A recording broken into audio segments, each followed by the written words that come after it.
അപ്പോൾ പത്രവാർത്തകൾ ഇന്ന് പറഞ്ഞു തരാൻ മിസ്റ്റർ സുജിത് ചന്ദ്രൻ ഉണ്ട് എനിക്കിപ്പം. Sujith Chandran, good morning. Good morning Sethu. ഈ പെഗാസസ് 2.0 ആണോ പുതിയതായിട്ട് വരുന്ന സഞ്ചാർ സാഥി? അതേപോലെ കേരളത്തിൻ്റെ ആവശ്യം SIR സംബന്ധിച്ച് ന്യായമാണെന്നുള്ള സുപ്രീം കോടതി പറഞ്ഞത്, അതേപോലെ തദ്ദേശ തെരഞ്ഞെടുപ്പ് വാർത്തകളൊക്കെ കൊണ്ട് തന്നെ നിറച്ചിരിക്കുകയാണ് ഇന്നത്തെ മലയാള പത്രങ്ങൾ. സജീവമായി വാർത്താ ദിവസം തുടങ്ങുകയാണ്. ഒപ്പം ഇന്നലത്തെ വാർത്തകളുടെ സമഗ്രമായ വിവരങ്ങൾ പത്രങ്ങൾ എങ്ങനെ കൈകാര്യം ചെയ്തിരിക്കുന്നു, ഇന്ന് എന്തൊക്കെ സംഭവിക്കുന്നു എന്ന് പത്രങ്ങൾ എങ്ങനെ പ്രവചിക്കുന്നു എന്ന് വളരെ വേഗം നോക്കാം. മലയാള മനോരമ എടുത്താൽ ഒന്നാമത്തെ പേജിൽ ഉള്ള ഒരു വാർത്താ ചിത്രത്തിലേക്കായിരിക്കും അതിൻ്റെ ലേഔട്ട് കണ്ടാൽ ആദ്യമായി നമ്മുടെ ശ്രദ്ധ പോവുക. അഗ്നി പരീക്ഷ കടന്ന് എന്നാണ് ആ ചിത്രത്തിന് ഇട്ടിരിക്കുന്ന തലക്കുറി. അതിൻ്റെ അടിക്കുറിപ്പ് ഇങ്ങനെയാണ്. എന്താണെന്നുള്ള കൗതുകത്തിൽ സ്വാഭാവികമായും നമ്മൾ നോക്കും. യുദ്ധവിമാന സുരക്ഷ ഉറപ്പാക്കാനുള്ള ഹൈ സ്പീഡ് റോക്കറ്റ് ടെസ്റ്റിൻ്റെ ചിത്രമാണ്. ചണ്ഡീഗഡിലെ പരീക്ഷണ കേന്ദ്രത്തിൽ അത് നടത്തുകയാണ്.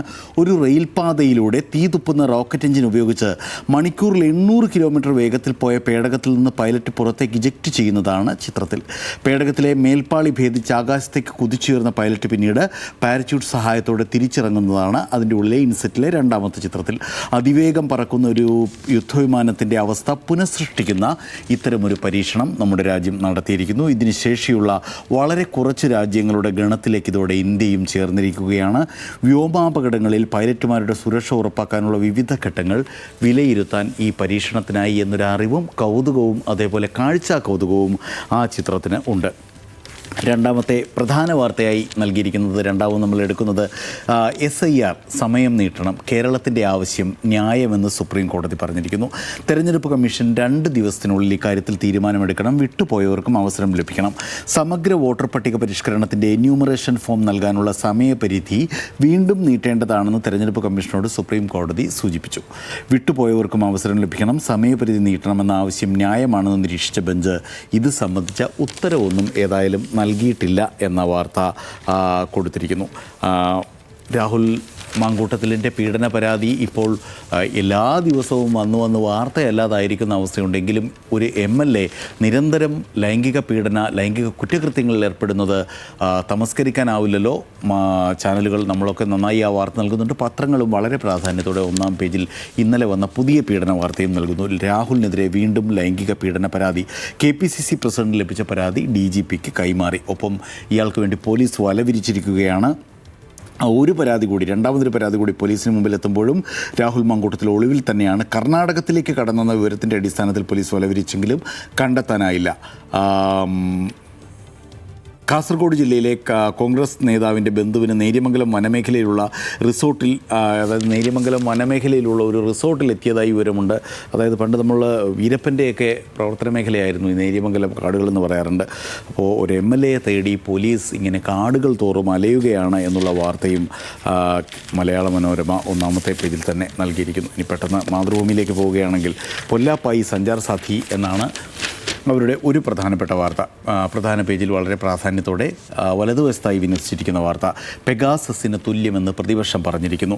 പാർലമെൻറ്റിന് അകത്തും പുറത്തും ഇന്നലെ നടന്ന വലിയ പ്രതിഷേധം. രാജ്യത്ത് പുതുതായി ഇറക്കുന്ന സ്മാർട്ട് ഫോണുകളിൽ സൈബർ സുരക്ഷ മുൻനിർത്തി സഞ്ചാർ സാഥി ആപ്പ് ഉൾപ്പെടുത്തണമെന്ന കേന്ദ്ര സർക്കാർ നിർദ്ദേശത്തിൽ പാർലമെൻറ്റിന് അകത്തും പുറത്തും പ്രതിഷേധം. നമ്മൾ ഇന്നലെ അറിഞ്ഞ വാർത്ത തന്നെയാണ്. ഒപ്പം ഫോണിൽ സഞ്ചാർ സാഥി ആപ്പ് എതിർപ്പുമായി ആപ്പിൾ പറയുന്നത് തേർഡ് പാർട്ടി ആപ്പുകളോ സർക്കാർ നിർദ്ദേശിക്കുന്ന ആപ്പുകളോ ഇൻബിൽറ്റായി ഫോൺ ഇറക്കുമ്പോൾ തന്നെ ഫോണിൽ വച്ചു കൊടുക്കുന്ന അവരുടെ പ്രൈവസി പോളിസിക്ക് ചേർന്നതല്ല എന്ന് ആപ്പിൾ പ്രൈവസിക്ക് വലിയ പ്രാധാന്യം നൽകുന്ന കമ്പനിയാണല്ലോ.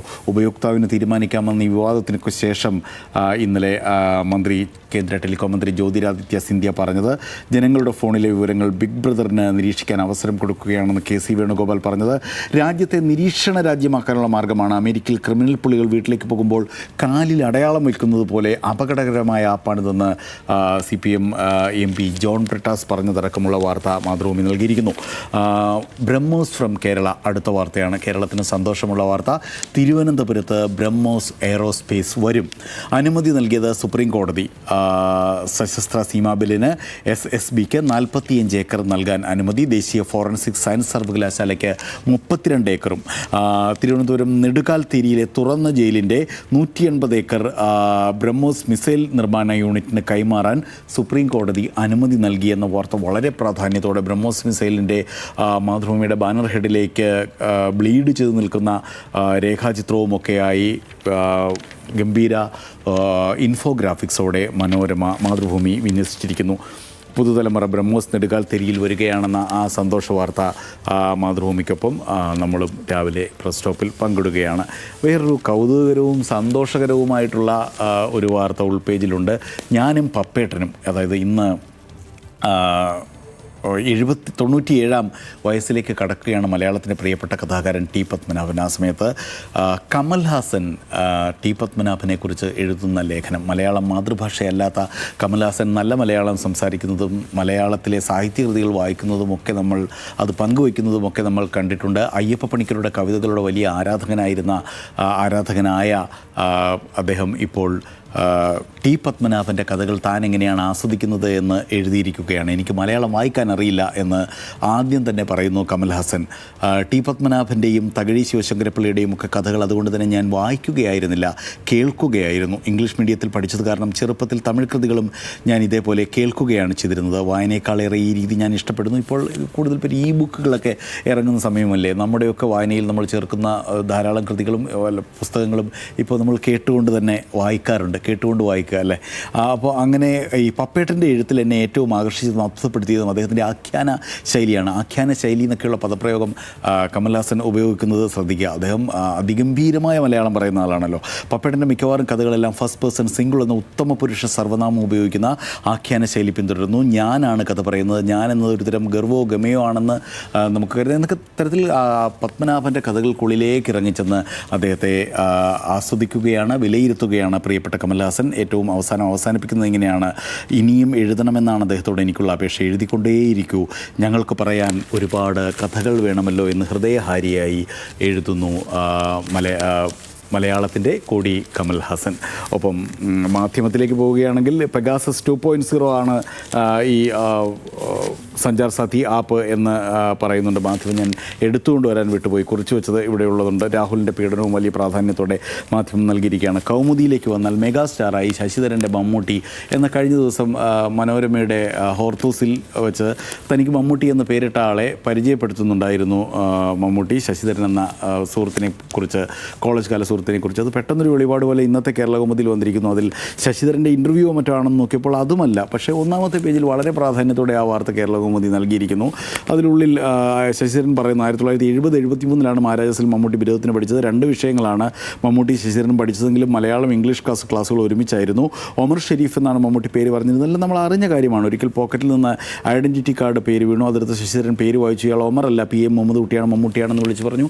അങ്ങനെയാണ് അദ്ദേഹം മമ്മൂട്ടിയായി മാറിയതെന്നുള്ള വാർത്ത വളരെ പ്രാധാന്യത്തോടെ 1-ാം പേജിൽ കേരളം മൊത്തം 3-4 ദിവസം മുമ്പ്, ഒരാഴ്ച മുമ്പ് ആഘോഷിച്ച വാർത്ത ഇന്ന് മാതൃഭൂമി കേരള കൗമുദി എന്തുകൊണ്ട് കൊടുത്തു എന്നൊരു കൗതുകമുണ്ട്. ഏതായാലും ആ വാർത്ത മമ്മൂട്ടി ആയതുകൊണ്ട് പറയാതെ പോകാനുള്ളത് വയ്യല്ലോ. അങ്ങനെ കേരള കൗമുദി വളരെ പ്രാധാന്യത്തോടെ ആ വാർത്ത മുന്നിൽ നൽകിയിരിക്കുന്നു. ഇനിയിപ്പോൾ സിറാജ് പത്രം എടുക്കുകയാണെങ്കിൽ കേരളത്തിൻ്റെ ആവശ്യം ന്യായം, SIRൽ സുപ്രീം കോടതി. എണ്ണൽ ഫോം സമർപ്പിക്കാനുള്ള സമയപരിധി വീണ്ടും നിർത്തുന്നത് തെരഞ്ഞെടുപ്പ് കമ്മീഷൻ പരിഗണിക്കണം. കൂടുതൽ സമയം ആവശ്യപ്പെടാനുള്ള കാരണങ്ങൾ സംസ്ഥാനം ഇന്ന് സമർപ്പിക്കണം എന്ന 2 നിർദ്ദേശത്തിൽ 1-ാമത്തെ വാർത്തയായി സിറാജ് അതാണ് നൽകിയിരിക്കുന്നത്. പാർലമെൻറ്റ് ഈ വിഷയം ചർച്ച ചെയ്യും. SIR പ്രതിഷേധം ശക്തമായതോടെ ചർച്ച ചെയ്യാൻ തയ്യാറായി സർക്കാർ.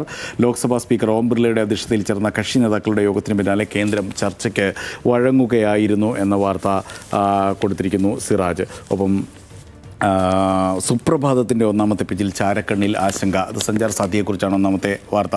നിലപാട് മാറ്റി കേന്ദ്രം, ആപ്പ് നീക്കം ചെയ്യാം, നീങ്ങാതെ ദുരൂഹത, പ്രീലോഡ് നിർദ്ദേശം തള്ളി ആപ്പിൾ. നമ്മളിതെല്ലാം കണ്ടതാണ്. പൗരന്മാരുടെ വിവരം ചോർത്തുന്ന സഞ്ചാർ സാധ്യ ആപ്പിൽ പ്രതിഷേധം. ഓരോ പത്രങ്ങളും എത്രത്തോളം പ്രാധാന്യം ആ വാർത്തയ്ക്ക് നൽകിയിട്ടുണ്ട്. തങ്ങളുടെ 1-ാമത്തെ വാർത്തയായി ഓരോ പത്രങ്ങളും ഏത് വാർത്തയാണ് തിരഞ്ഞെടുക്കുന്നത് എന്ന കൗതുകത്തിലാണ് എടുത്തു പോയത്. ദേശാഭിമാനി കൂടി എടുത്ത് നമുക്ക് അവസാനിപ്പിക്കാം. ദേശാഭിമാനി 1-ാമത്തെ പേജിൽ രാഹുലിനെതിരെ പരാതിയുമായി ഒരു യുവതി കൂടി. ക്രൂര ബലാത്സംഗം ഭീഷണി. ആദ്യം ലഭിച്ച പരാതി KPCC നേതൃത്വം മുക്കിയെന്ന് ദേശാഭിമാനി ആരോപിക്കുന്നു. മാധ്യമങ്ങൾക്ക് വിവരം ലഭിച്ചതോടെ ഗതികെട്ട് പരാതി DGPക്ക് കൈമാറുകയായിരുന്നു. വീക്ഷണം കൂടി പറയാതെ പോകാൻ പറ്റില്ല എന്നുള്ളതുകൊണ്ട് അവസാനിപ്പിക്കുകയാണെങ്കിൽ PCRൽ നിന്ന് നിർദ്ദേശം വരുന്നുണ്ട്. സമയം അതിക്രമിച്ചിരിക്കുന്നു. പാർട്ടി കമ്മീഷനെ വെച്ചില്ല, മാതൃക കാട്ടി കോൺഗ്രസ് എന്നാണ് വീക്ഷണം പറയുന്നത്. രാഹുലിനെതിരായ പരാതി DGPക്ക് കൈമാറി KPCC പ്രസിഡന്റ് എന്ന വീക്ഷണം ഈ വാർത്തയെ അല്ലെങ്കിൽ ഈ പരാതി കൈമാറിയതിനെ ന്യായീകരിക്കുന്നെന്നോ വിശദീകരിക്കുന്നെന്നോ ഒക്കെ പറയാം. സേതു.